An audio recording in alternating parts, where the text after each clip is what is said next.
شلاق بدید من میخوام شلاق بزنمش. علی آردینم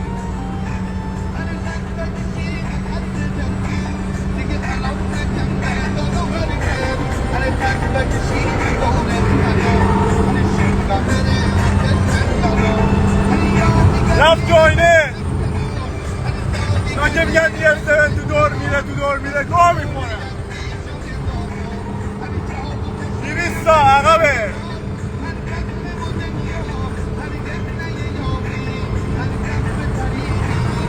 علی آردینم با خدا آینه 200 تا.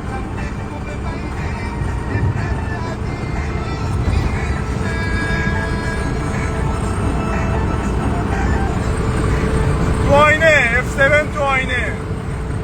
زانتیام که داشتم ELX که داشتم تو آینه. فقط تو آینه. اصلا به نظر من